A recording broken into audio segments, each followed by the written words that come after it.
industries beat, the airlines beat, the courthouse beat.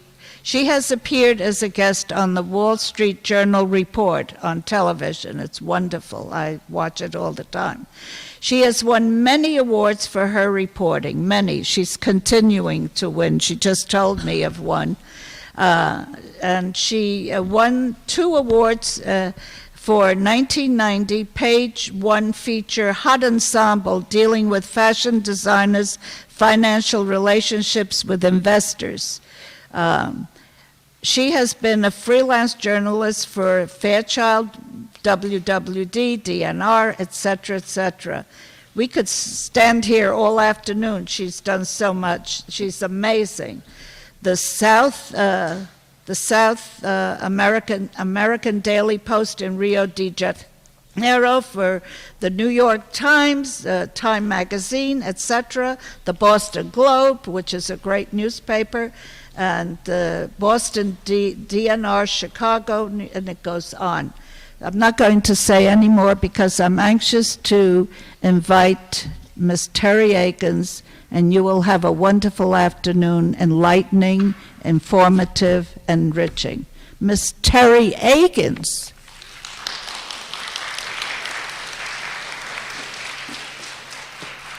Thanks, Alice. You're welcome. Okay. And yeah, thank you. Oh, good. I think I'm going to switch microphones here. I'm going to do this other one. Yes. Hello. Okay, here we go. Hi. Oh, good. We got a good crowd here today. And the name of my book is The End of Fashion, and you guys perhaps have seen it. It's came out in 1999, and it's in paperback, and it's in Japanese, and they use it a lot at the fashion and marketing schools. First, I wanted to talk a little bit about, okay, I work for the Wall Street Journal. How many of you all are journal readers? I'm supposed to see hands. Okay, good. Now, the reason why you should read the journal is that, okay, first thing is, it's the second largest newspaper in the United States. We're right behind USA Today. We have paid circulation of almost 2 million. We are the only newspaper, or the only publication on the web where people have to pay to read it, and we have 700,000 subscribers on the web. So that just goes to show you that our readers believe that, you know, we're bringing a lot of value if they're willing to pay for it. We're the only publication that started out always charging on the web, and so we know we have a big readership on the web. I started the paper in 1984, and when I was there, we only had 2 sections. We had everything in black and white. If you see the journal now, you'll see we've got several sections. We now even have a weekend edition, which comes out on Saturdays and Sundays. We now have color, so you know, that's good for some of the fashion coverage and for some of the other coverage. But the main reason why you should read the journal and be acquainted with it is because we look at everything through the prism of business. And when you think about it, every story that you read is a business story. Every single story, because it involves money. And we basically follow the money. And this is the way I cover the fashion industry, because a lot of people say, oh, I didn't know the journal wrote about fashion. Well, you know, when does your column appear? And I said, well, I don't get assignments. I follow the public companies like Liz Claiborne, VF, Coach, a lot of the public companies, and those companies, you know, that gives me news that I have to write about, for example, their earnings or when they have executive changes, et cetera. But all the feature stories that I come up with, we have to actually write proposals. And when you're following the money and when you're looking at something through the prism of business, you're able to see trends very early. And that is the reason why I've been so successful as a reporter, because I'm not waiting for some editor to assign me a story. I am out here, I spend most of my days, you know, on the phone, you know, talking to people. I go to fashion shows, but not to do fashion show reviews, but to schmooze and, you know, to talk to retailers. My sources include a lot of bankers. I talk to salespeople at stores, accountants. I mean, I have a wide range of sources in addition to designers. And that's where you get a lot of the information, because we want to tell people the news before it actually happens. And so that's what makes this a really fun place to work. So anyway, the reason why I wrote this book is that I saw everything changing. If you look on the cover of the book, it has there's a wire dress form, and there's gown falling off the form, and then on the back cover, it's all the way on the floor. Now, this is, in fact, one of my friends from college came up with this idea to do this, and this is kind of metaphor for how, you know, the end of fashion as we knew it. And I wanted to come up with a provocative title that would really kind of make people say, well, fashion's not over, what do you mean by that? And then I could go on and explain that it's all now about the triumph of marketing. So what's happened during these 16 years that I've covered this industry, everything has changed. And one of the biggest changes that happened in the industry was the fall of dress codes. Now, okay, I'm 51 years old, so I came around during the time when we couldn't wear jeans to, we couldn't even wear pants to school until I think I was like a senior in high school. But, and you guys don't know the whole idea that we had like Sunday clothes. When you came home from school, you took off your school clothes and put on your, you know, knock-around clothes, and you had Sunday clothes, and you only wore those for special occasions. But dress codes basically disappeared. And I really saw this happen in 1992. There's a company called Alcoa. It's an aluminum company. And during the United Way drive at Alcoa, they said, okay, everybody who contributes to the United Way drive during these 2 weeks, you will be able to wear whatever you want to wear for the 2 weeks. So in other words, the earlier you contribute, the more days you can wear jeans and everything. Now this is, you know, a big, you know, fancy company that's based in Pittsburgh. Anyway, they had something like 87% participation. Everybody contributed because it was really fun for them to wear jeans and not have to wear shirts and ties to work. And after that, the head guys at Alcoa said, you know, we don't ever need to go back to wearing suits. I mean, it's not like our people are less productive because they're in jeans. And that was the whole beginning of the casual movement. So I had heard about this, so I went to Alcoa 4 months after they instituted this dress code change to see if it was actually working.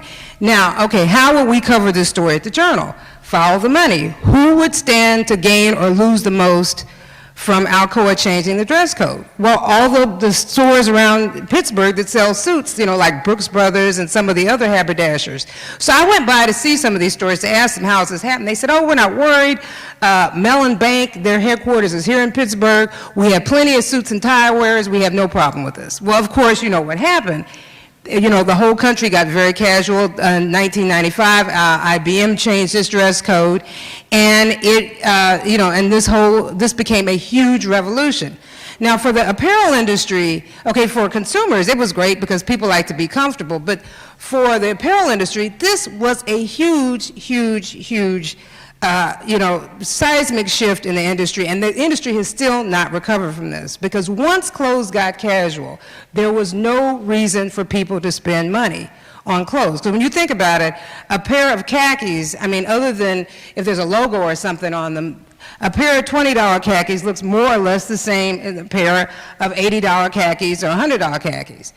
And everybody in the 90s started really saying, well, there's no point in spending a lot of money on clothes when we can, it doesn't matter because everybody's casual. You know, the world's richest man, Bill Gates, is going to work in chinos and, you know, and a plaid shirt. So that whole idea that, you know, suits conferred, the whole idea that this was authority and corporate authority, all this changed. Now, obviously, the dot-com era, you know, after a lot of those dot-com companies went bust in 2000, people started to dress up again somewhat. But the whole change of casual dressing was huge. And it is something the industry is still reeling from. When I go to fashion shows, it always astounds me when I see all these designers, the young designers, you know, they do the fashion show, they show their old casual clothes. Then the end of the show, maybe half of the show, there's all these like gowns and party dresses. And I wonder, like, why are they designing all these clothes? Because there's nowhere to wear them. I mean, New York is a little bit dressier, DC, San Francisco, a few cities like that. But in most cities, I'm from Kansas City, for example, people never dress up. Never, never, never, never. When I was doing the research for my book, I found out that this was like in 1995, Newsweek had done a cover story about have we turned into a nation of slobs, because they were showing how, you know, casual and sloppy people had gotten, and they had even had some of the evidence from this funeral director in Boston who said that more of the deceased were now being buried in casual clothes instead of a shirt and tie, because that's what they wore all the time, and people wanted them to look the way that they usually look when they're in their caskets. So, I mean, the fact that the idea that that, you know, people have become very casual has made it really hard for the apparel industry. And that is another reason why the whole accessories boom has been so big, because people needed a way to show off. Because once you had on jeans and a polo shirt or whatever, you looked just like everybody else. So how could the people who were considered affluent, how could they really show that they had more than someone else? So, you know, they could do that by having a, you know, a very expensive handbag, an expensive watch, expensive shoes, and that's why, you know, you've got women who are making $40,000, $50,000 a year spending $500 for a pair of like Manolo Blahnik or some of the other designer shoes. I mean, when I was growing up, you know, the most that you'd ever see for a pair of shoes would be like $150, and that was a big deal. But the fact that you know, shoe prices just like went through the roof the same way that women are spending over $1,000 for a handbag. You know, students too. I mean, I'm surprised that you know, run into some affluent college students who will occasionally make the splurge to get a Vuitton bag. And this is all part of, you know, the new way of doing fashion. And so it's really turned fashion into a marketing exercise. The other thing that's really, the other big, and this goes part of the switch with the dress codes, is the whole kind of cheap chic. Now, when I grew up, if you told someone you bought your clothes at Kmart, I mean, that would, like, people would, you know, would tease you on the playground. I mean, it would be considered that you were just like, you know, poor and couldn't afford to do better. Well, now, you know, Target came up with this slogan, it's fashionable to pay less. And look at all the, I mean, the people are buying clothes at places like Walmart and Target and mixing them with their expensive clothes. This is something else that is new, and it's really, really hurt the kind of the high-end fashion business, because for every pair of pants, khaki pants, or I keep using those as an example, but every pair of any apparel item that Walmart or Target is selling, that's a pair that Calvin Klein or some of the other, Liz Claiborne or some of the other brands aren't selling. And so this has really been, you know, something very difficult for the industry to like really kind of get their arms around, unless it's a big company. You look at companies like Zara and H&M, and you know, and they have really brought cheap fashion to everybody in the marketplace. And you know, I did a story about this whole phenomenon. I called it cheapskate chic. And one of the examples I used, I did this in 1999, in fact, right when I came back from book leave, and I talked to Blaine Trump. Now, Blaine Trump is Donald Trump's sister-in-law, and she was telling me, bragging about it, that she bought her shorts at Kmart. And I said, Kmart, well, what are you doing shopping at Kmart? And she said, well, you know, my parents are retired, they live in Florida, and I'm down there all the time, and I was buying some sheets from the Martha Stewart collection for their summer house. I was in there, I saw these cute shorts, I tried them on, they fit, they came in all these great colors, they were $14.99, and I've been buying these shorts there for years. And you know, she was very proud of it. And so you can imagine, now this is the same woman who has been, you know, the chair for many benefits where she's worn these incredible couture gowns, but she's also wearing these $14.99 shorts from Kmart. So, you know, this is something that is really new in fashion, and I actually think it's kind of exciting because it's made, you know, good style and fashion accessible to everyone. You no longer have to wait for 2 or 3 seasons for something to trickle down. It's in your store at the same time. And that's made a big difference. The other thing is that fashion companies went public. In the 1990s, we had a rash of companies, something like 40, in a 3-year span, that all became public companies. Companies like Donna Karan, which is now owned by LVMH, but at that time it did an initial public offering. Kenneth Cole. There were many companies that went public. And when a company goes public, it's the end of fashion. And by that I mean that now they are answering to Wall Street. Every quarter, each company has to show growth. And even if they have, so they can't come up with the excuse that, oh, well, I had a bad season, or you know, women didn't like this particular look, because Wall Street is expecting for them to have, you know, steady growth, because this is the way that Wall Street evaluates all companies. Companies are supposed to grow. Companies are supposed to be profitable. You're not supposed to have excuses. So as a result, once companies become public and they're fashion companies, they have to make things very predictable. They can't do a lot of experimentation. And that kind of flies in the whole face face of fashion, because fashion is supposed to be about trying out new things. But when companies become public, they go very, very safe, because it's not worth it for them to like try to experiment on doing too many things that are going to be unpredictable, and they can't actually figure out if they're going to sell or not.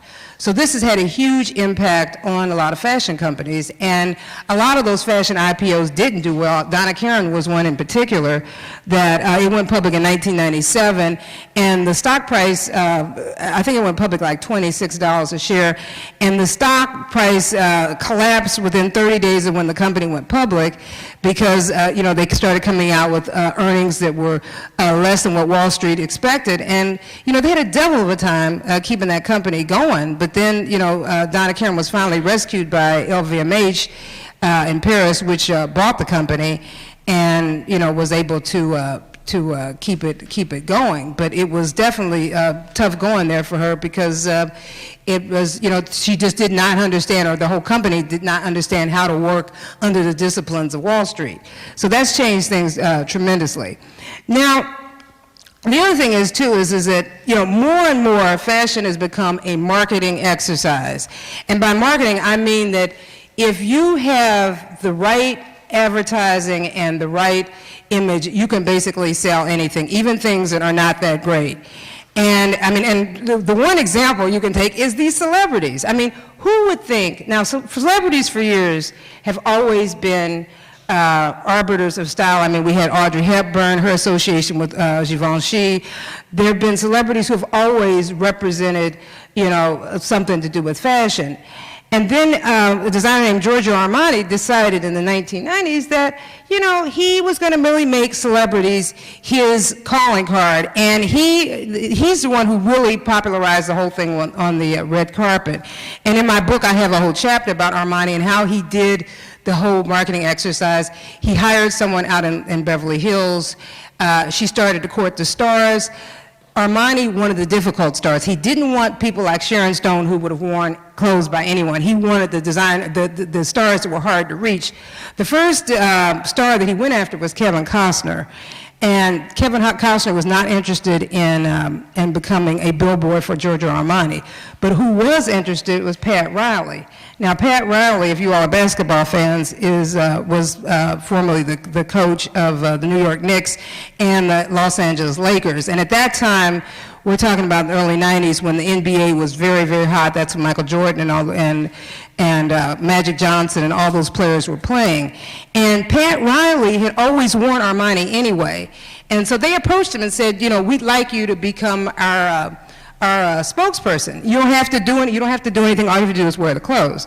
Well, you know, Pat Riley, both of those teams were, you know, they made it to the finals. They were always in the playoffs, and you know how long basketball games are. So here he is walking back and forth in front of the audience, and you're seeing him in these Armani clothes. And of course, you know, as the commentators are talking about, you know, play by play, they're peppering their commentary with, you know, look at Coach Riley, doesn't he look sharp in those Armanis? And so that was a way to, that was the cheapest, most incredible, most powerful way of advertising Armani to men, because it wasn't, you know, some foppish designer, but here this was a very manly man, you know, in a, you know, associated with the sports world, somebody who wasn't that young, and also someone who didn't talk about it. He just wore the clothes and looked sharp in them.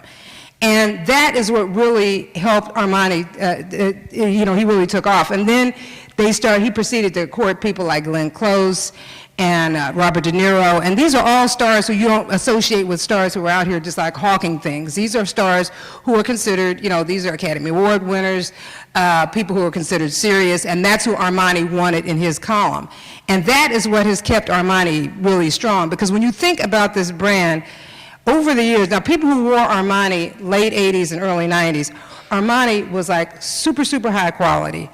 I mean, it was really an unusual look. Well, of course, everyone copied the look, you know, of taking the linings out of jackets and making things look, you know, very casual with the sloping lapels and the wrinkled suits. Well, it was an easy look to copy. So a lot of different designers copied it, and they even did it better than Armani. I would argue that a lot of those brands that came out after that did a much better job giving you an intrinsic value of that look. So why were people still interested in buying the real Armani and paying top dollar because that association with celebrities, that association was huge.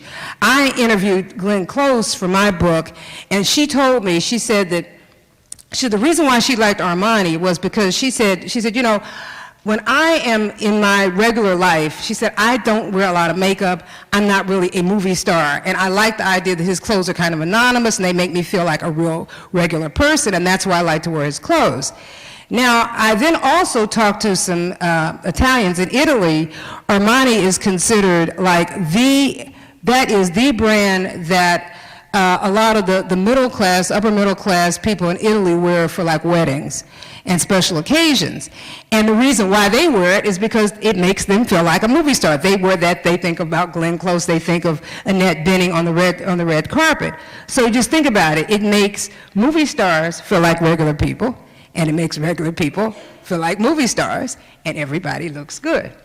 So it's just a really very clever way of advertising and putting this brand on the map and keeping it, you know, giving it a certain image where people will want to continue to buy it and pay a high price for it. So, you know, that's something that is really huge now. And we're starting to see also more and more celebrities.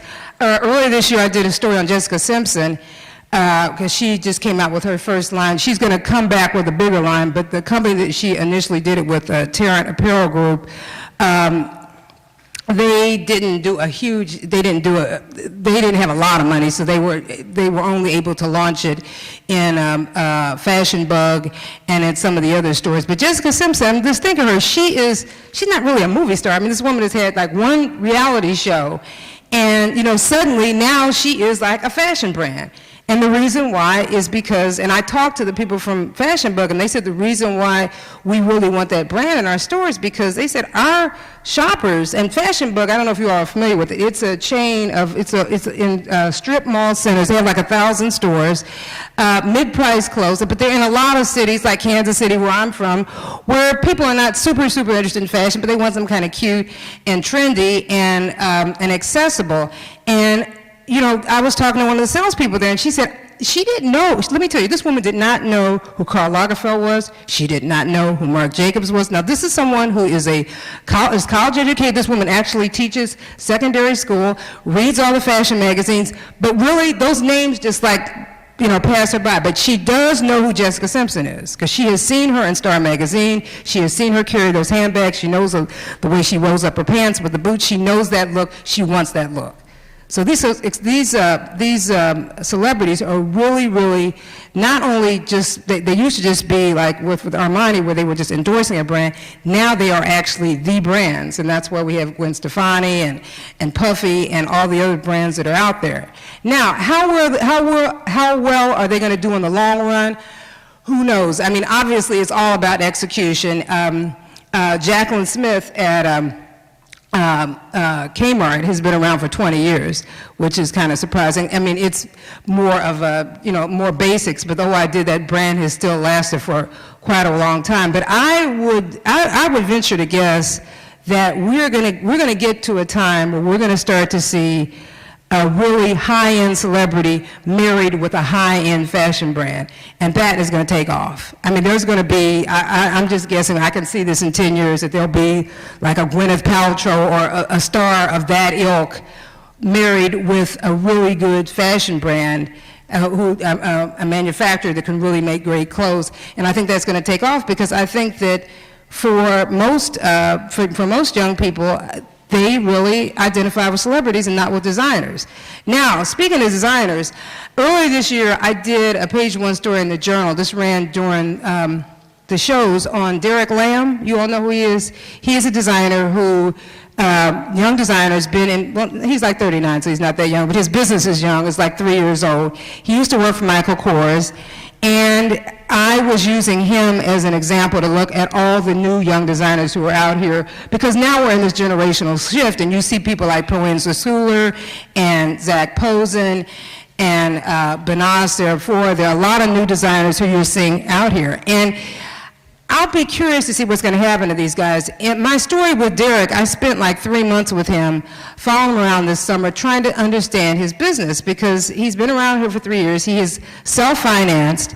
he and his business partner have not taken a salary during this whole time. They're living off of their tax returns because they both had good jobs before, and because the way they incorporated their company, they're able to, for 3 years, they're able to amend those tax returns that they had, and they're able to collect some refunds, and that's what they have been living on. But their business is really quite hand to mouth. And I looked at the business and I said, you know, the problem with this business and the challenge with all these businesses is this is a bad business model.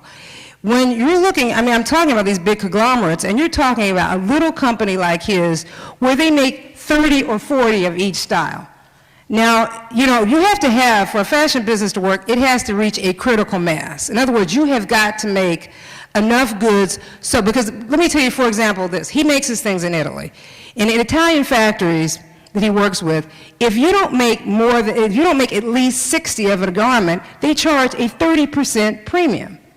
So in other words, they're saying, they're penalizing you for not making enough goods. So, but he's only gonna make what he thinks he can sell. And if he's only making 30 or 40 or some, you know, you don't get the economies of scale, so the price goes up. So that's why a lot of his clothes are priced for over $1,000. Now, this is someone also who can't afford to advertise, so he depends on fashion show reviews and celebrities wearing his clothes. And Natalie Portman wore one of his dresses at the premiere of Closer, one of the movies that she starred in. And he also dressed Barbara Bush Jr. For her father's inauguration. And so little things like that have been giving him some you know, notoriety, and he gets a lot of things in Lucky Magazine and things like that. But it's going to take a really long time for a business like that, even though he's a good designer, because I'm not saying that these people are good or bad, because it doesn't matter. As I said, the only thing that really matters is if you're able to market and reach a critical mass of consumers. But it's going to take a long time before people know what his name is. If you think about it, Marc Jacobs and Michael Kors, now I think we would all agree that these are really successful designers. Both of these guys are in their 40s, and they have been at this for more than 20 years. I did a story on Marc Jacobs last year, 2004, when he was renegotiating. Okay, Marc Jacobs, for everybody who doesn't know, he's a designer, but he also designs for Louis Vuitton. Now, Marc joined Louis Vuitton in 1997, and the reason why he did it is because he wanted something to support his own business, which was never making any money. His business did not start making money until this year, 2005. So all that marked by Marc Jacobs, all the stuff that you've seen out there, and you're thinking, like, God, he must be making money. No, this company has never been profitable, never. 20 years. And the same, and Michael Kors went, he didn't go out of business, but he went to a Chapter 11, and what really like put him on the map is when he hooked up with Silas Chow and Lawrence Stroll, who are some investors, the same people who invested in backers for Tommy Hilfiger, when they invested in his company, and that was 2003. So these guys have been at this all this time, and they haven't seen a dime. So I'm just going, so this is the only industry, the fashion industry is the only industry where you can be considered popular and successful and not make money. I mean, because like Madonna was Madonna was a big star, but she did sell records. But the one thing about this industry, I mean, you look at Isaac Mizrahi, for all those years that he worked before Target, he never made a dime. Huge personality, you know, we love to go to his shows, was considered really a success. But he was a success in that people knew, that the fashion people knew who he was, but it wasn't a business success. So it's really, really hard now when you're looking at, you're up against these conglomerates as a small designer to try to break out. I mean, I think for most young designers, one of the smartest ways to do is to work for somebody else. I mean, Derek worked for Michael Kors for, I think, something like 9 years. And I think that when most young designers, and not just designers but marketing or whatever you're in, once you work for one of the big companies and you see the discipline, you see the economies of scale, you see how it is done in the big time, you really understand how it's working. Now, okay, now here are two other companies, startups, Lafayette 148, and another company called Millie. Now, both of these companies are, I think, less than 5 or 6 years old. Both of them are profitable. And, you know, they didn't, and what they did is they didn't go the celebrity route. They decided, we're not going to go high-end because we know there are not that many high-end consumers. We're going to go in that contemporary market level in the, most clothes priced under $300. And both of those companies succeeded and built nice little businesses. So I'm guessing that the future of fashion is not going to be, there's never going to be another Calvin Klein. There's never going to be a business like that. And by that, I mean there's never going to be one that is going to be multi-tiered, where you're going to have high-end, medium, low-end, and everything successful, and it's a billion-dollar company. It's never going to happen. I really believe it's never going to happen, and the reason why is because everything has changed. I think that fashion businesses are going to go back to what they used to be, which were small and exclusive. Balenciaga, when he was designer, Chanel, when she was designer, they didn't make any. I mean, they were wealthy enough, but they were not like multi-million-dollar companies where they had huge salaries and everything, because they were selling to a small group of people. And I think this is where at least the high fashion area is going. And also I think that it's going to be hard to reach all these different levels now. And the reason why is because you've got that whole Target, H&M, you've got that whole sector in there that is really tripping things up. But anyway, I can talk about anything, and I'm sure you all have some questions, so I want to kind of open this up so we can explore a few things. So does anybody? Yes. I'm going to do over. When you say go public with the other companies, do you mean like people have shares in their companies? Yeah, but okay, by a publicly traded company, when you see a company listed on the stock market, like New York Stock Exchange or NASDAQ or American Stock Exchange, those companies sell shares in their company to people, to the general public. And companies do this because this is a way for them to get money in their companies. And also, once companies get to a certain size, a lot of times, let's say when you're like ready to go out of business, how do you, like Calvin Klein, when he decided that, he's tired of working, what does he do? He does one or two things. What's his exit strategy? He either sells his company to another company, which he did in this case, to Phillips Van Heusen, or you try to take the company public. But it's harder now because fashion companies have been proven to be bad risks. Come on, you guys. Yes, go. Who do you believe is the most powerful fashion company or public? Okay, she's asking, who do I believe is the most powerful fashion company now? Well, there are a lot of them. It depends on, okay, you look at companies like Coach, which is like incredibly successful, and certainly probably has a lot more growth because they're just now starting to grow in Asia and everything, so that's really big. When you look at the whole LVMH empire, which is basically Louis Vuitton, they have other brands, but Vuitton is the real powerhouse there. I mean, just to give you an idea, I think LVMH's sales. Now, LVMH owns Givenchy, they own Dom Perignon and Champagne, they own duty-free shops, they have a lot of different businesses, but out of all those businesses, the Louis Vuitton brand accounts for 60% of their operating earnings. And the Louis Vuitton brand generates sales of something like about close to $5 billion. But 60% of the operating earnings of all that, of Dior, all those other brands that they own, come from that one brand. So so that one is still, very powerful. Chanel is still also a really big deal because it's just, they've got a huge cosmetics business, and they just continue to, really still, it's still a high-end business. It still pulls a lot of customers, and they're still getting a younger customer base in. Because what we're seeing, another thing, you guys, what we're seeing is you're noticing that we're now in this generational switch. Kids don't want to wear what their parents wore. That's why Calvin Klein jeans are not considered cool anymore, because that's my generation. And so you all don't want to wear Calvin Klein jeans. So even though they try to make them cool, you don't want to wear them because you associate that with your parents.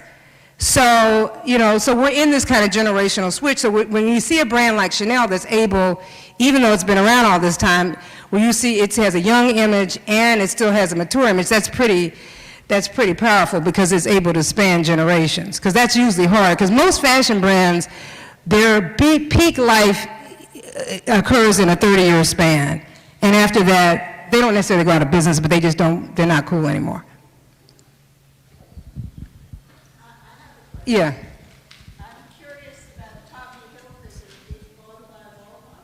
Okay, Alice is asking about Tommy Hilfiger being bought by Walmart. Okay, this is a rumor. This is a rumor. We don't know.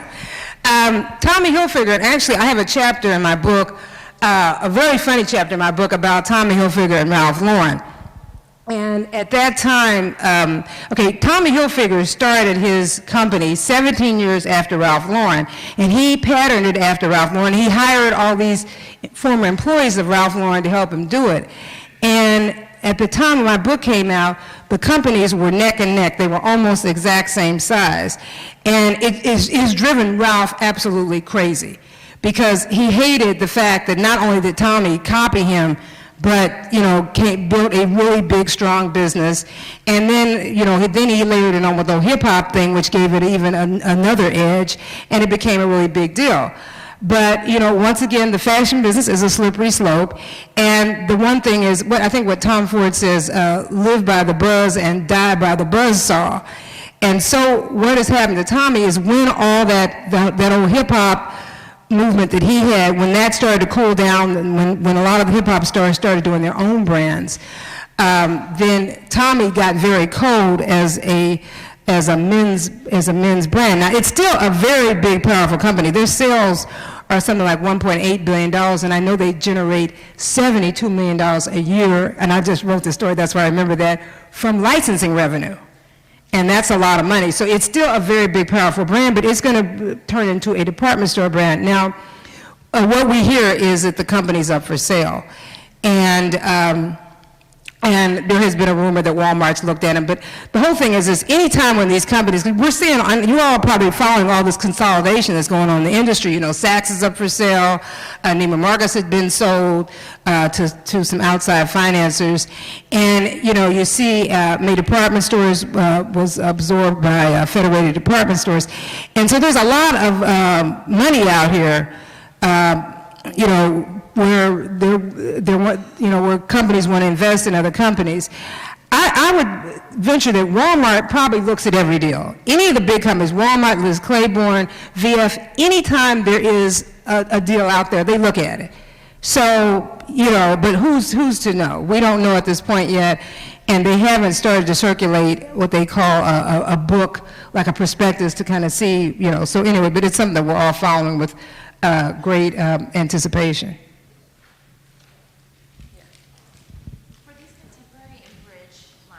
Okay, I'll repeat the question. Go on. When they start up, like let's say, like you were talking about Lafayette 148, is there an average lifespan of these companies? There's several of them out there that are, there's several of them out there that are, being carried at Neiman Marcus and even Mark Schale, and not all of them will make it. Is there an average lifespan of how long these companies make it, and then maybe like go under or just decide to sell the company?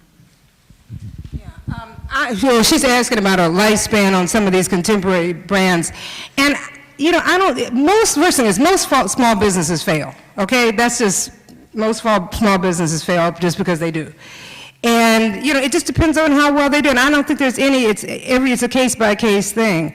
I think that once a company gets a critical mass and they are able to, get some momentum going, the brand continues to go on. Look at Pierre Cardin, which is a kind of a cold brand, but it's so big, and it's like Coca-Cola. It has such brand recognition, and so they can continue to roll that out. They can bring it down to the Walmart level if they want to. There will always be an interest in brands, because when shoppers go shopping, they want to look at a brand on something. They don't want to buy something that's non-branded.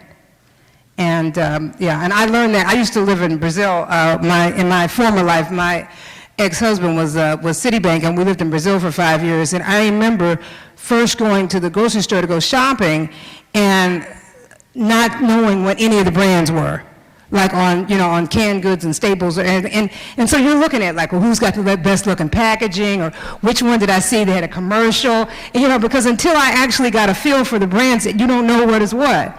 And so you just see that as a power of marketing. It really does influence if your brand, I think Uma Thurman is doing a lot to help out Louis Vuitton.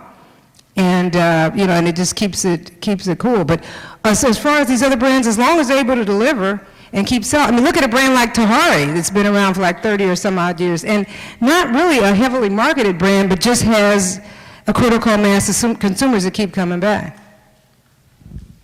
Yes? So you said most small businesses fail.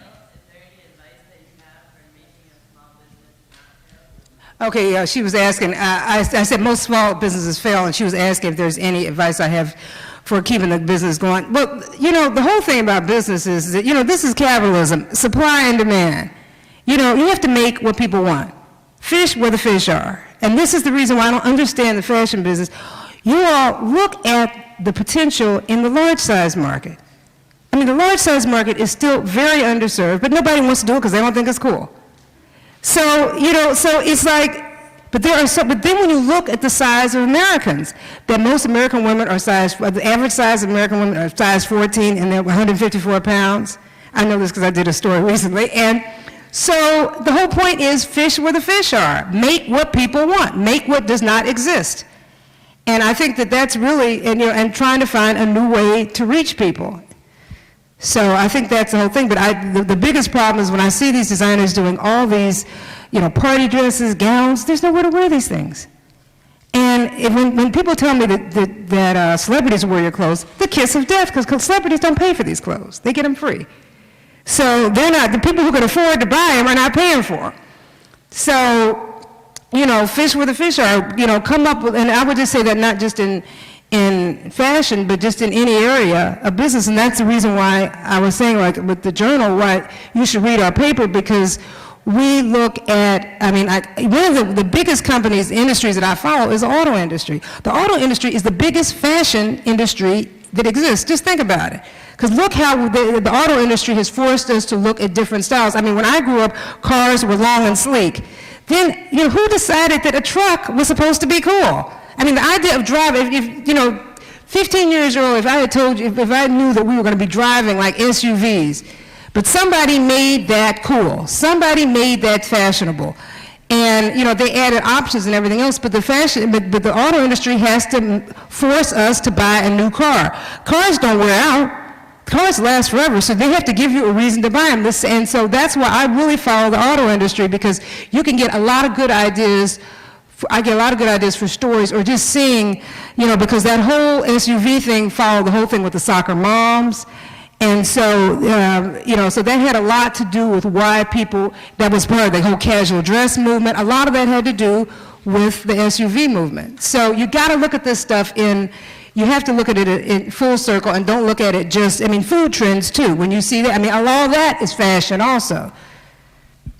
Teri, to our students who are at fashion marketing, merchandising, and fashion design, what is their future in this kind of movement that you're talking about? What do you advise them? Well, the thing is this, I think that, there's always going to be innovation.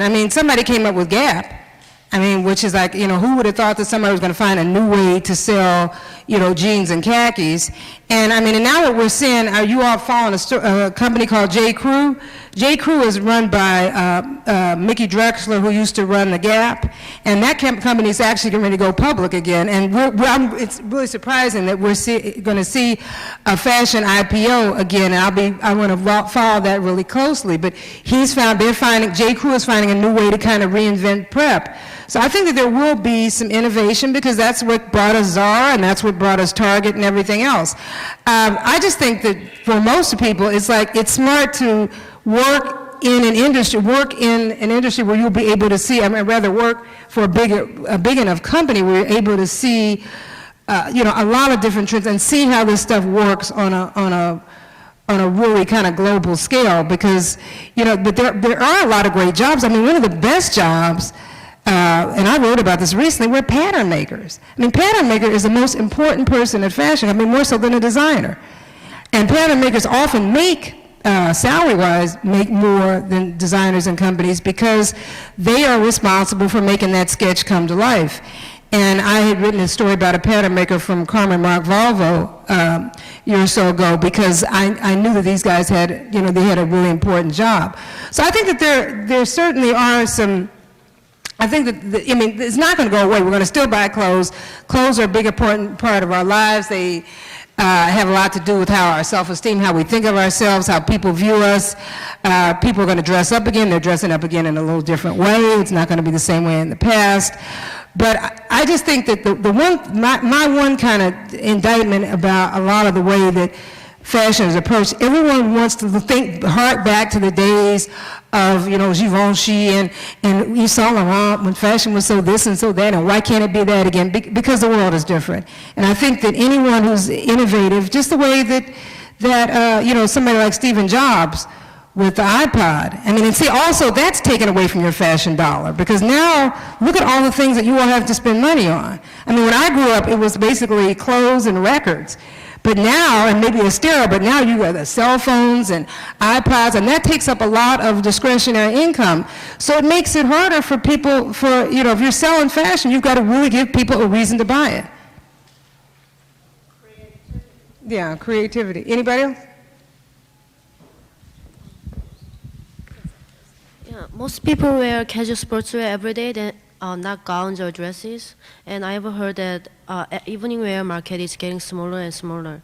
So could you tell us how is evening wear market is doing now, and what's your advice about the students who wants to major in special occasion wear?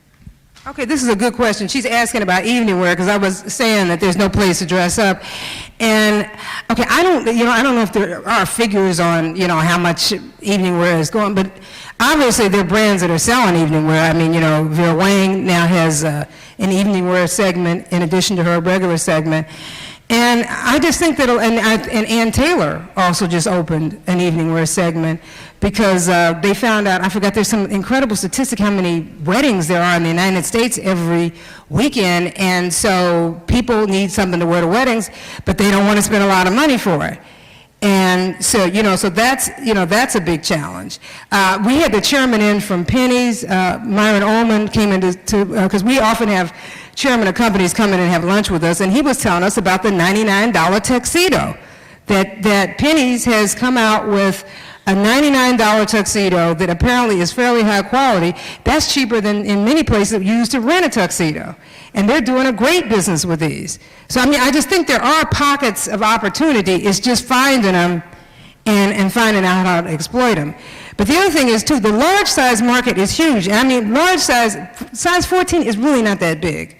But I just think that when you look at those companies, there's a company called Hot Topic that you probably know, and one called Torrid, and they have done such a good job in selling these clothes, because most women who are, size 16, 18 or so, because they have such a hard time finding something, they're not going to wait for it to go on sale. They'll buy it immediately. So those clothes sell really well at full price.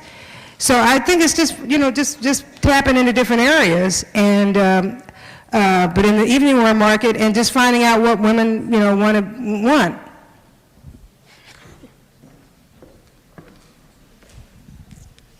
Hi, can you discuss fashion in the housewares market and how that market is doing?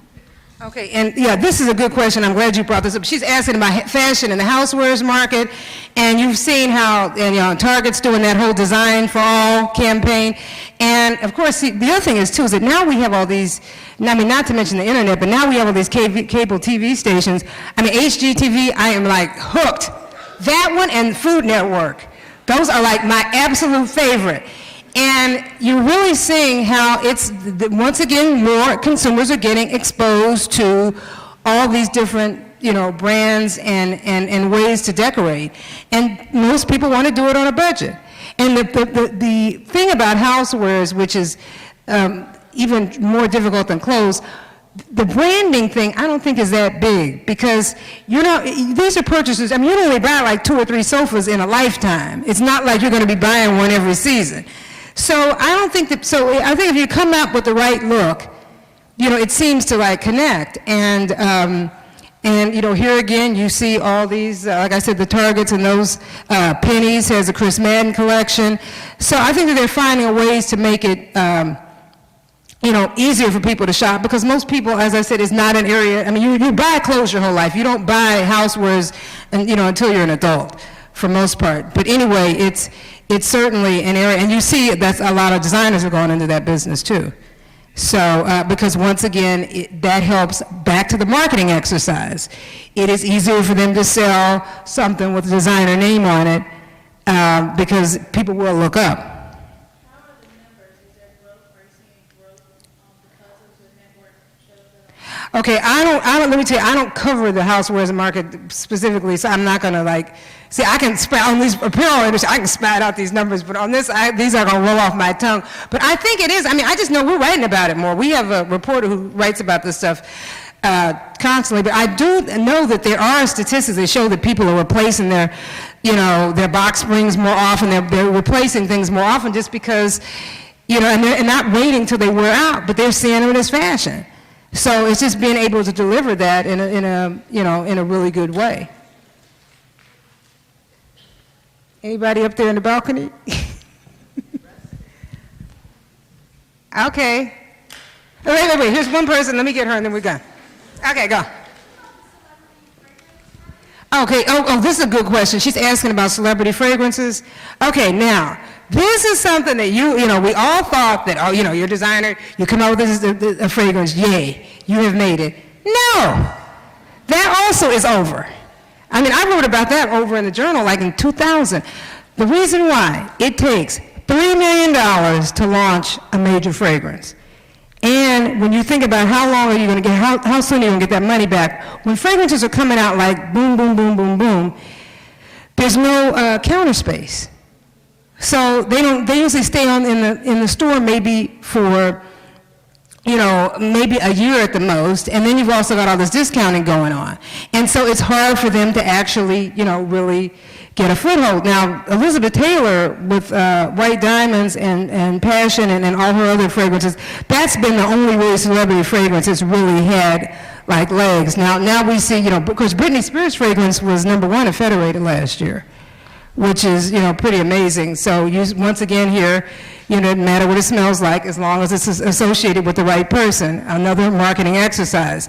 So I think a lot of the fragrances now, the celebrity fragrances are certainly taking over where the designers were, but it's not the cash cow that it used to be because there are just too many of them out there, and there's just no way. It's not like in the past when you had a Giorgio or a Chanel No. 5 or these which were blockbusters for like years. That's over. Okay, one more. Here we go. Go.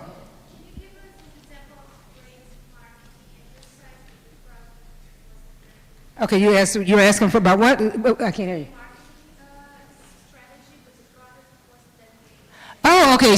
She was asking me, and this is the last question, you guys. Give an example of great marketing where the product wasn't that great. Okay, this is not one where the product was not great, but is ordinary, and that's Calvin Klein underwear.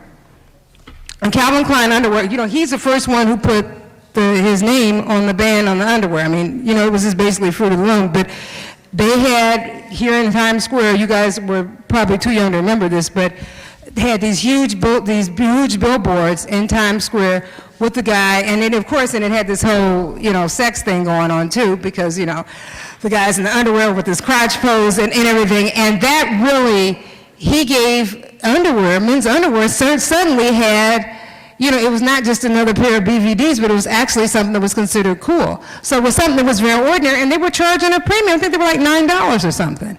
And when men were used to buying them in, packs of 3, Fruit of the Loom for like, $2.99 or something. And so that was a case, it was a marketing exercise. That underwear, I argue, was probably not much better than the Fruit of the Loom, but the Fruit of the Loom didn't have the image behind it. Okay. Any more? Thank you.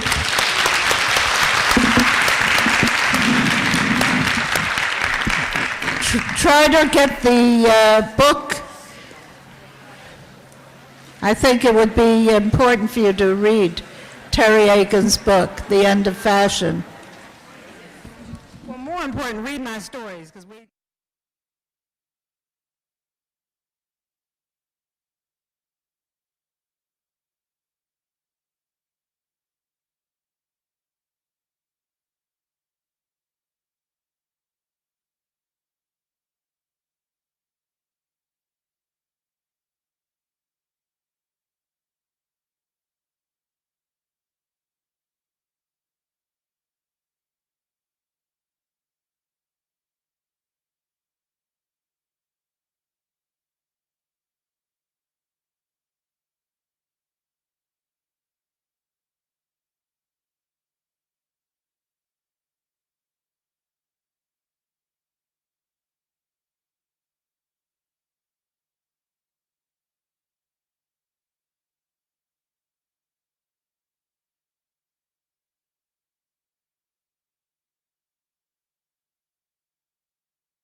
the Darfur operations at the moment, I can say that we really try to offer as much as possible good obstetrical care, antenatal care, for example. Family planning is part of that. It's not an easy context in Sudan to do so. Other contexts, it's easier to offer this kind of family planning service. Is the government not supportive of family planning strategies? No, it's not that. It's just, it's difficult. If I use the example of Darfur, you have also to understand that it's an area where health services were almost non-existing for a vast majority of people. So you cannot just arrive like this and distribute the contraceptive pill and hope for the best, you know.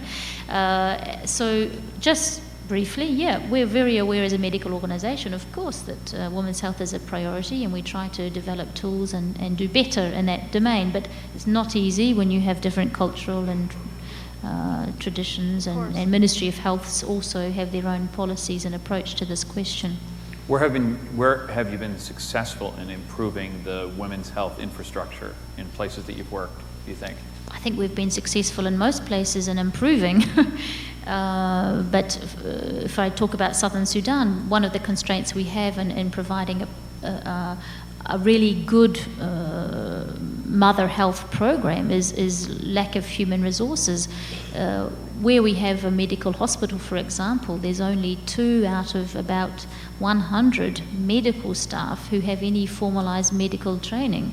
So you have to work within the limits and the constraints you have, and for sure it's not acceptable. Huh? But for example, in Southern Sudan, where we have one program in the northern part of South Sudan, I never saw so many cases of babies arriving with tetanus, newborn babies with tetanus, because of a failure of vaccination programs. But this is a direct result of years of war and inaccessibility of services, and it has to be addressed as a priority.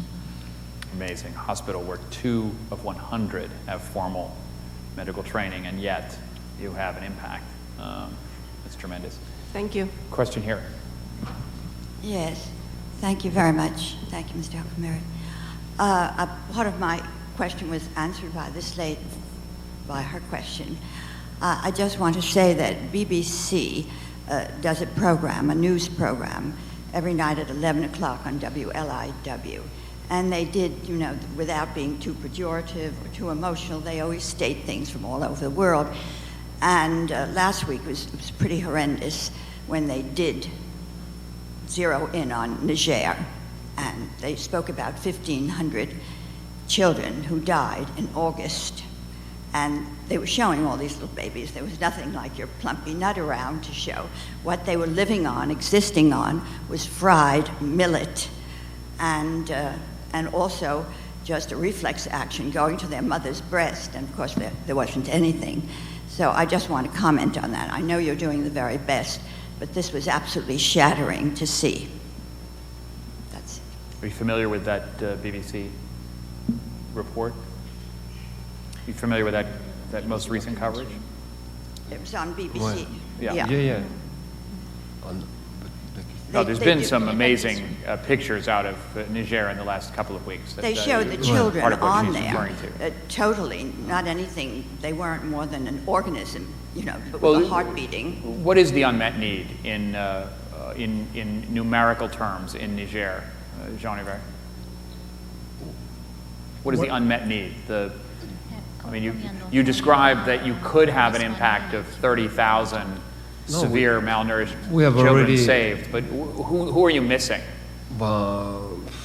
We have admitted 30,000 severe cases, but for sure, according to epidemiological survey done, you know, there are other tens of thousands that could be treated in Niger. That's why we are advocating for scaling up of the operation, distribution of food at the right location, not at the location supposed to affected by locust or localized drought, but food distribution really where malnourished children are living, you know, and as the cause of the malnutrition is more linked to economical problems than to natural phenomena. But in general, you're arguing for at least a tripling of the scale of the relief effort that's going on now. We could save tens of thousands of extra lives in an operation like Niger, for sure. This is tremendously frustrating, though. I mean, where do you turn? All your answers. Yeah, well, I think that's definitely what we're trying to address. You have a question here. Thank you very much. Thank you very much. Madam. Sir. Hi, good evening. I, of course, also want to thank you all for being here, for sharing this information. I'm a paramedic here in New York City, Emergency Medical Services. I also had the opportunity to study in Havana, Cuba for 3 years, working with the Cuban public health model. And I have experience as a rescue worker in disasters here in 9/11, for example. And I have many colleagues who are now working in Hurricane Katrina. And as we compare notes, one of the things we've noticed is that part of the chronic failure of disaster relief and human assistance that happens in the United States is the fact that we don't use people on the ground in the neighborhoods, in the suffering areas, as active components of their response. Whereas in Cuba, for example, with hurricane response, natural disasters, there's a tendency to use people on the ground. Everybody knows their job. Everybody, when something happens, they know who they are, they're designated to do this and that. In addition, you bring people in who do not have experience as healthcare workers, but can participate as an active part of the system. So my question would be, how does MSF, when sending a team to a region, for example, Darfur or Niger or any other region you respond to, how do you bring in people on the ground who are from those countries who perhaps don't have healthcare experience but want to help with the response? Thank you. Great question. Well, but you know, for instance, in Niger, the structure of our team in Niger, it's something like 50 foreigners and 400 local people. And it's a bit more than this because we've talked a lot about this kind of high-tech product, but one of the effects, it allows mothers to be very active in the treatment. You know, on a large part of the success is not only a product and a packet, and it's because also, as we are more confident in this, we take more time to transfer medical knowledges through counseling session to mothers, and they can play a much more active role in the treatment of the kid. It's a very important factor of success in our experience. I totally share your view on this. So you're describing a 10-to-1 ratio of foreigners to locals. Does that match? It's 1 to 10 in such an operation. It was even more in Darfur last year. You know, we had 50 international workers and close to 1,000 nationals working with us. You know. Incredible. Thanks for your question. Question here? I just have a very quick Niger question. Was MSF selling food aid, or who was selling food aid?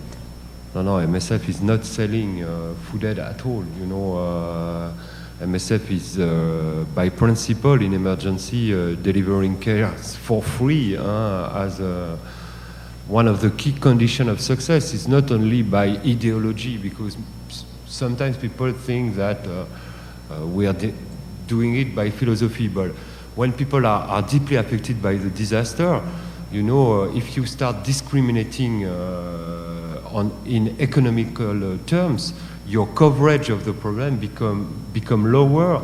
Except if you're forced to work in a situation where you're dealing with market institutions. I mean, you're handing somebody food for free that they turn around and sell. Okay, fine, you gave it away for free, but you're guaranteeing an extraordinary profit to somebody who has apparently no interest in serving the broader population in Niger, right? But I mean, it gets you off the hook, but it creates a bigger problem, right? You know, market, it's in the world today, it's like market economy, it sounds like an obsession, because if you take the example of Niger, the gross domestic product per inhabitant in Niger is $170 a year. So if you look at this population from market point of view, you end up stating that they have no interest at all. You know that why should they leave? You know, because what they're producing each year per inhabitant is so low. You know, So that's exactly why we become humanitarian workers, you know, to oppose this kind of theory. Of course, we have a great respect for economic theories, but not up to the point to, based on them, advocate for huge sacrifices of large segment of population. You know, it becomes a bit absurd to raise the market argument all the time, especially in time of crisis. I'm glad to see that today in Louisiana this argument is not raised. You know, that we put priority first in terms of saving life, in terms to help people to recover from the disaster. And we think that it could be the same for poor countries like Niger or Sudan. Well, to question market economics in America, it takes a hurricane, I guess. Right here, question. Hi, good evening. Question. Good evening. Go ahead. One, okay, first, when I'm at work, right, and I talk about this, there's not much I know about this situation. Only I try to understand the outside of this country. I only know the rules here. I can only understand here. And when I talk to my friends at the job, they say, why should I care about these people out in Africa? First of all, they're white. They don't care. They're very racist. And I'm trying to say, listen, you gotta like them. They're people like you. And they're like, listen, Nova, listen, go. I don't want to hear this. How do I make people understand that? Why should I care about those people in this other country when people here, like in Louisiana, need our help? Well, how do I address, why should we care about these people? How does it affect us in the long term? And one other question is... Well, that's a big one. Let's swallow that one first. Go ahead, Pauline. I don't think I have the response, but it's, at least as a doctor myself, you know, I often have the question, why don't I stay in my country, which is New Zealand, and help the poor people in New Zealand? I know that they exist. I know that there's needs of people, and I know that there's an existing structure to help them, and I know that there's a lot of my colleagues that choose to do that. I choose to work in other countries where the situation I esteem is not so, is more desperate, if you like. It's a question of triage or priority, but it doesn't mean that I make a distinction between people in danger in my country or in another country. So I understand your question. It's difficult to make people understand, but at the same point, boom, we're here to help people wherever they are, and even in New Orleans, I believe MSF went to evaluate the situation. It's a difficult question you're asking, but it's on a personal level that the answer is coming, I think. Compassion is lost in this country. I find a lot of it is due to race and culture. I think we're very ignorant to that fact, and that's how, in effect, we don't get a lot of public awareness on television and stuff like that. Well, Americans are isolated for a whole variety of reasons. Some are economic, some relate to the racial issues that you raised. I think what's been demonstrated in the last few weeks, though, is here is there and there is more here. And I think the separations that we carry around as our assumptions about we're Americans and that's different from people in the rest of the world are really being called into question. So it's a great point that you've raised. Another question over here. Hi there, I'm Kate. Thank you for having people's back. Do the institutions fail, or are the institutions or the dominant power structures the primary problem? Specifically, is our current articulation of global capitalism and public health incompatible? If so, just to phrase it, if so, who can affect the systemic types of change that we need to avert public health? In other words, you're doing your bit. How do we in the entitled world focus our activism and with the dialogue too? What's the call to action? I mean, you know, you're going to keep feeding the kids.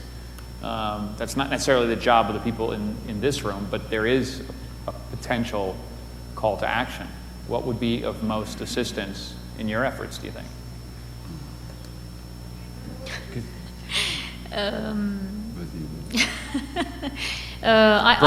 Burn is an answer, actually, in this room. Actually, I think the fact that you've come here tonight is already a big step, to be honest. I don't know how many of you, it's your first time to have some face-to-face contact with MSF. I think being aware is really not to be minimalized. It's important. From time to time with emergencies, MSF will have a specific appeal for funds. At the moment, it's okay. I think we have enough money in the bank to do the work we need to do. Maybe tomorrow it won't be the case. But I think your support in terms of being aware and talking with other people about the situation is important enough. I don't know if it's the answer to your question, but... But I think in general, challenging institutions and holding them accountable and attempting to create strategies and institutions that can foresee events, whether it be a famine or a flood or a breakdown in an evacuation plan, whatever it is. I think institutions do need to be held accountable, and that is, I think, the call to action for the people in this room. Question here. We just have time for a few more in the last couple of minutes here. Go ahead. Thank you. As was expressed in the video, there was a reluctance upon the local government to publicize the events that were occurring in Niger. What attempts have been made by international influences, other governments, I guess, to alter the philosophical approach on local government levels regarding publicity or even inflation control? Publicity, Well, I think I'll just repeat the question. There was a reference that the government of Niger was actually embarrassed about the famine and publicity for the famine and was not terribly interested in the BBC covering it, and that bore directly on the humanitarian efforts. What efforts can be made on the part of aid agencies to modify the views of governments to maybe not take it so personally, to view it as a public humiliation or a global humiliation to have coverage of these kinds of disasters? Well, the expression institution failure, it portrays only one side of reality, because institutions are far from being perfect, by nature, because they are also made of human beings like us, with weakness, and the only way to improve their reactions in time of crisis is to have a kind of open discussion about it. That's where democratic conditions are really important. And in a country like Niger, it's not that bad because the government allowed a public debate on the issue. People of the country are debating about it.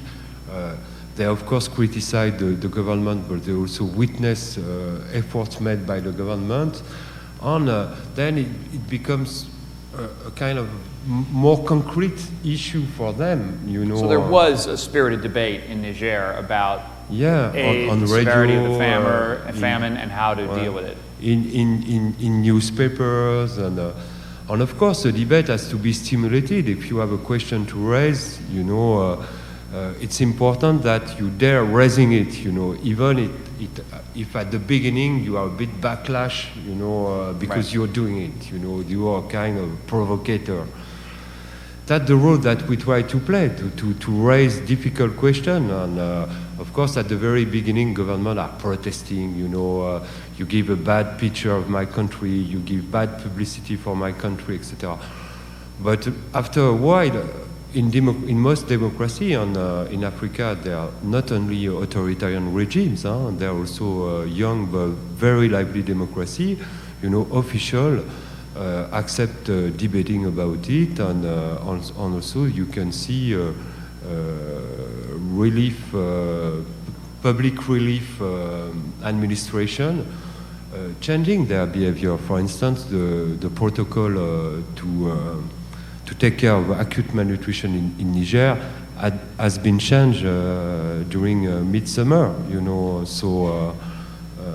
So it's the debate that really changes things. It's not just the picture of the baby with the flies all over the face. And then the government is going to be very proud of it, advertise that we have paid an effort, we have changed the protocol, we have distributed more food, it was better organized than before, etc.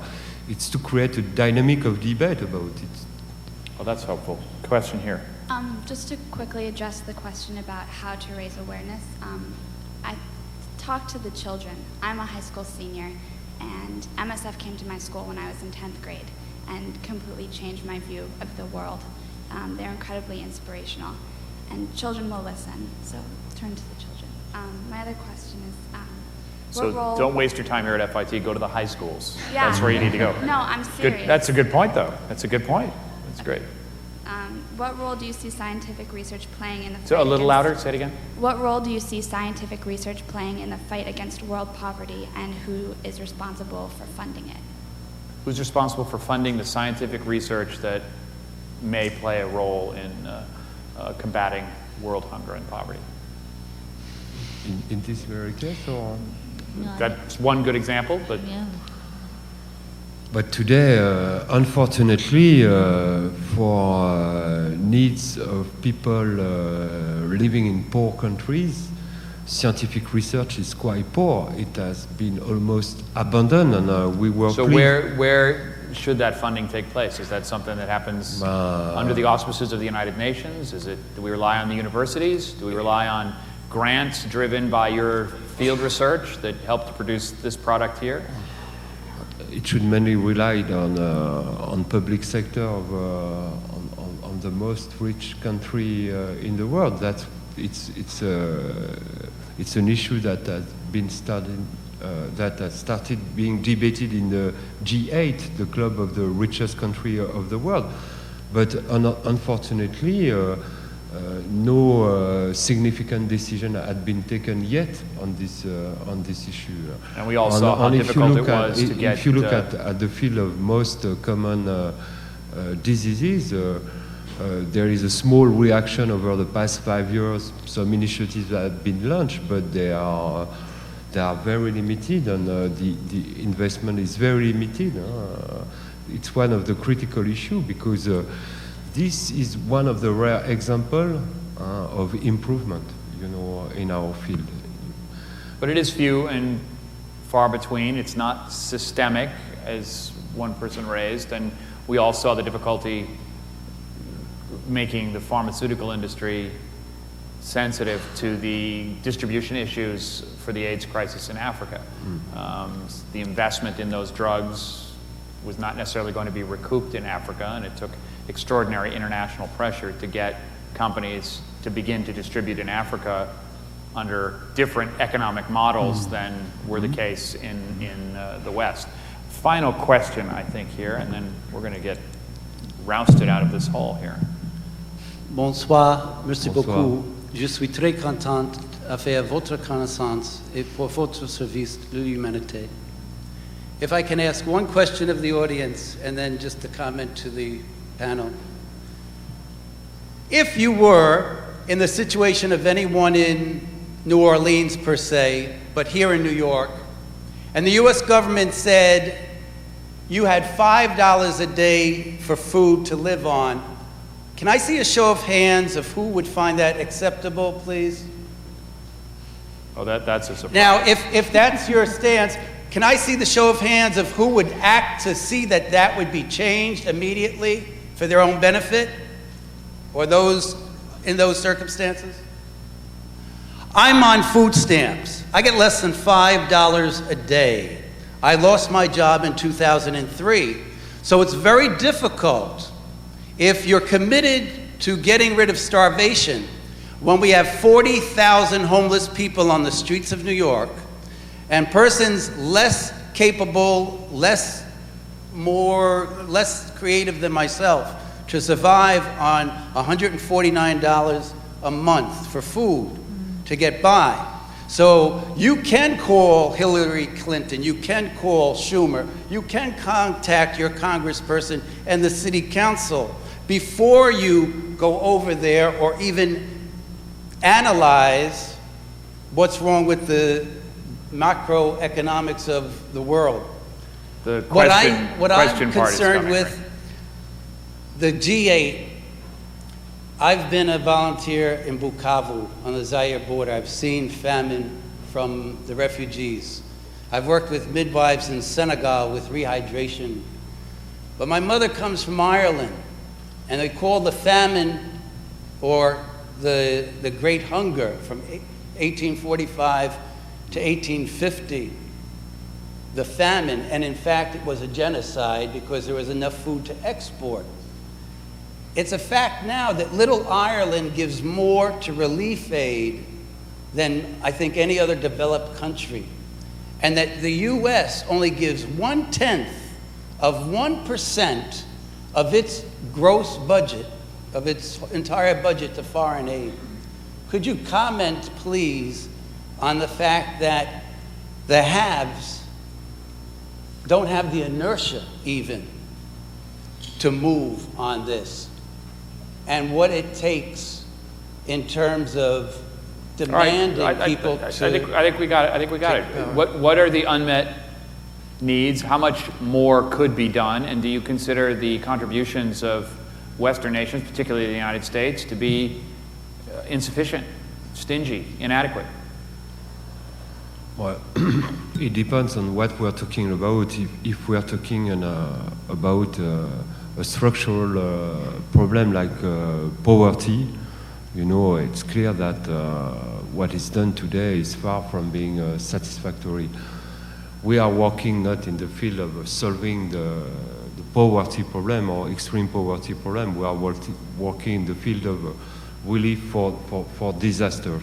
In the field of relief for disasters, you know, it's not only a matter of money, because this year, you know, if you look at the effort done for the tsunami, not only by states, but also by private individuals, you know, large amounts of money were affected to relief, you know. It's also a question of correctly using it, you know, sharing it in an appropriate manner according to people's needs, not according to other type of interests, you know, because, you know, in our field, we also witness many examples where money is wasted. Pauline was mentioning it about South Sudan, you know, for more than 10 years, the food that is planned to help people in difficulty in southern Sudan is in fact going to warring parties, you know. So it's not only a question of resources, you know. Well, it brings us back to the sort of opening argument that really there is a call for need, there is a call for support, yet to deliver the support and to meet the needs in medical emergencies, in poverty emergencies, in malnourishment emergencies, famine, disaster emergencies, it involves more than just resources or the fashion of a particular telethon or benefit event or concert or 800 number appeal. It involves an infrastructure and a vision and a strategy, and most important, a cooperation among institutions at every level, from the local villages and communities all the way up to national governments and the international community. And if those things aren't all in place, tremendous amounts of money will be wasted. Appeals for generosity will produce frustration, and ultimately people will die and will go hungry. I want to thank all of you for joining us. If you do have questions of the panel, you can come up to the front of the stage and ask people personally. We're sort of out of time. Please thank Dr. Harrell and Dr. Bergol. Extraordinary insights. Thank you very much for coming. And thanks to MSF. It's great of all of you to stay, and if you do have questions, you're welcome to come up and talk to us. But thank you very much. Ouais, ouais. On va discuter avec les gens. There's going to be a lot of showboating on our, you know, on our backs. That would be nice live. I mean, there was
500 placements, major, small papers, all over the place. Here's another one, just general. Do you guys believe in angels? Well, guess what? Most of the people in the United States do. And when the Vatican museums had an art exhibit coming to the United States, we ran a survey in 5 different cities and nationwide to figure out, are people from Los Angeles or St. Louis more likely to believe in angels? And then there's all sorts of art exhibit information and so forth, all designed to promote that particular event. And if you look at these releases, they're not about, there's a little bit of fun on there. Let's see if I got one right here. Sorry.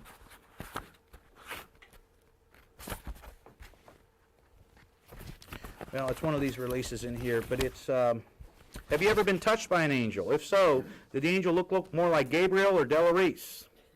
Was it a cherub or a church like John Travolta's Michael? On and on and on. So it's tied to like consumer trends that they're going to have. We've also done them for B2B, but interesting if you did something on fashion on this particular topic, all designed to generate media coverage around here. Here's a couple others. I mentioned Steel. They did these. Once the Steel executives found out that their image was so terrible, they started running a number of programs as a group to improve the image of Steel. And I think what kicked it was when we had this meeting I was telling you about with all the French cuffs and so forth. It was in Washington, D.C. All the steel manufacturers there, the can manufacturers, aluminum manufacturers there. And I played some focus group tape for them. And this tape had a woman in Chicago. I was running a group. She asked me after the group, she said, "Sir, I want to ask you a question. You asked a lot of questions about canned food." She said, "You know those canned peas?" I thought this woman was trying to roll me. I said, "Yeah, what about them?" She goes, "Are they floating in embalming fluid?" That was her quote. "Are those canned peas floating in embalming fluid?" I mean, do you think how disgusting that is? I played that footage loud. After that meeting, those guys started dilly-dallying around. They said, "Yeah, we got our image problem. We got to start doing something." Here was one of the solutions. The survey's in your packet, but they decided to make canned food appealing because one of the things we found through our research was if you just open up the corn and heat it up, nobody likes that.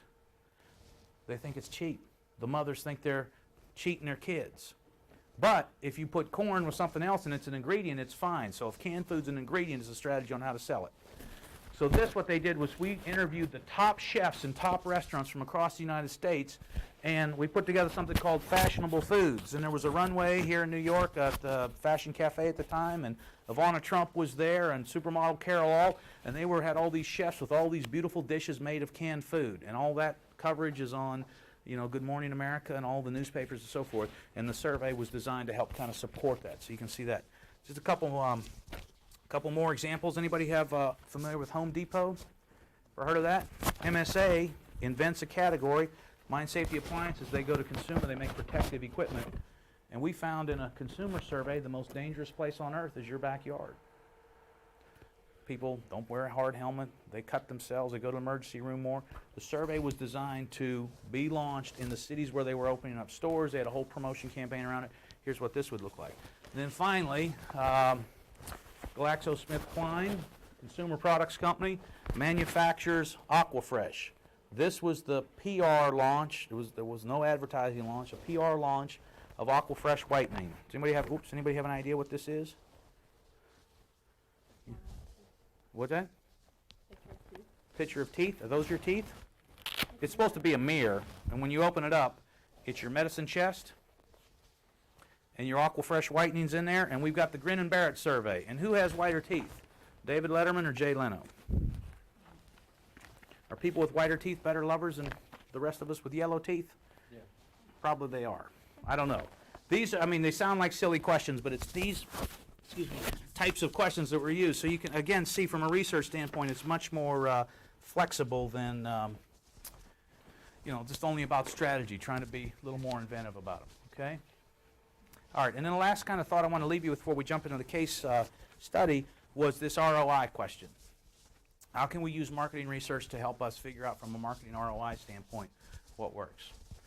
Here's the model I was talking about just a little bit ago, Frank, with how I've kind of come to terms with how do we measure this concept.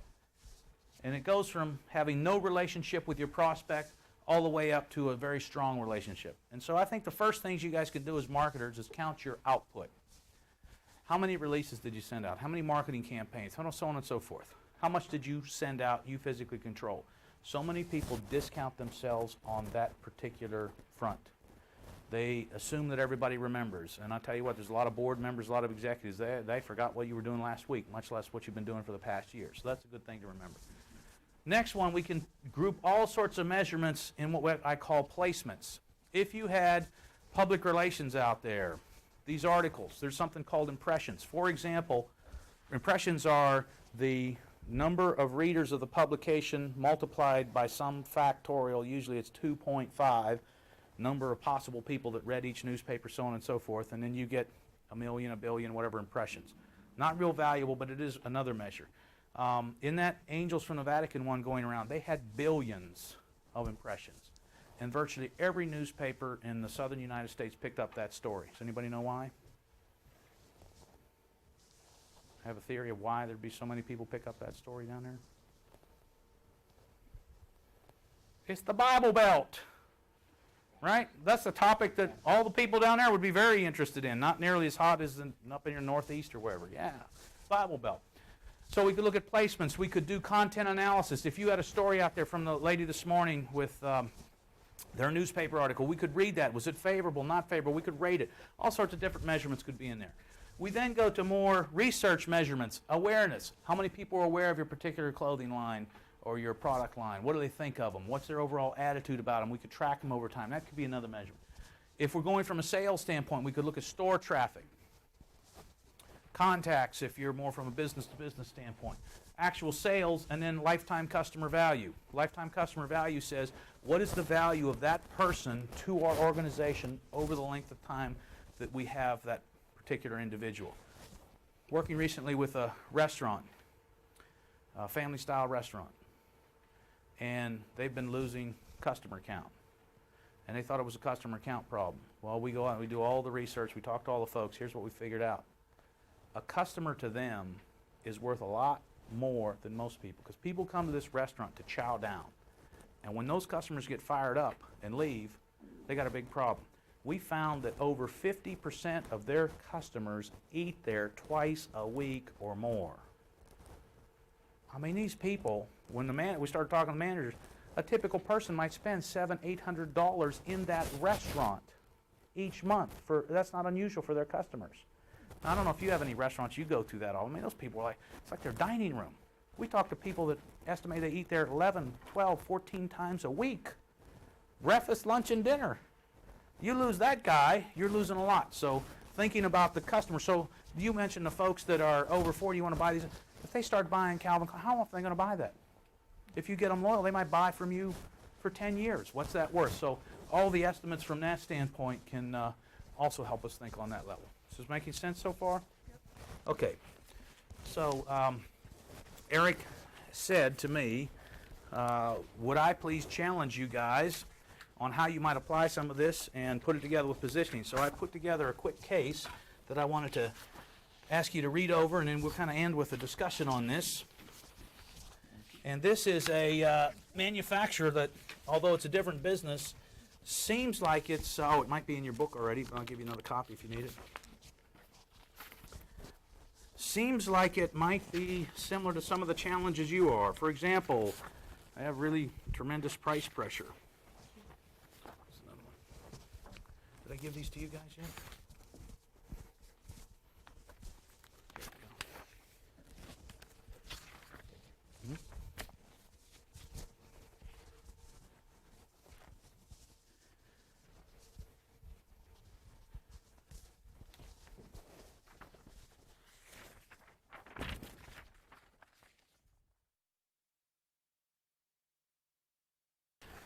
What's your reaction? What do you think this company ought to do? What are you seeing? What's important? What should their positioning be? What do you think?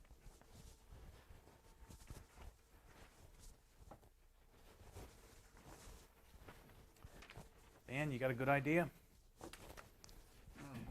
Two things I was taking away was one, they got to capitalize on their customer service, which was rated fairly high. And I think they have to take credit for that, and really focus whether their silos, as it appears, these operating business units, if they can, in fact, reorganize those to better compete against XYZ, who is the apparent market leader according to the customer base.